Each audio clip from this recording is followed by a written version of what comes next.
بابای ملوک شلوغ مدرسه مسجد داریم دو تاش محکم کردگیم برای مسجد محکم کنو یک نوار میکردیم. الحمدلله و کفى و سلام علی عباده الذین اصطفى.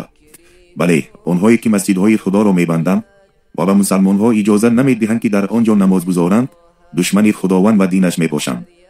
ظلم بزرگ را برای بندگان خدا میکنند. خداوند کریم در قرآن با این طایفه منافقین خطاب کرده میگوید ظالمترین شخص آن است که در مساجد خدا یاد نام او ادای نماز خواندن قرآن را منع می‌سازد و از راه ویرانسازی یا منع یاد خدا در تخریب مساجد تلاش می‌نماید.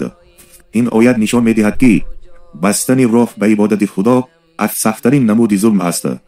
پیامبر خدا درود خدا بر او باد نیز هشدار داده است هر کس که مردم را از عبادت پروردگارشان منع کند برایش در قیامت عذابی سخت داده می‌شود.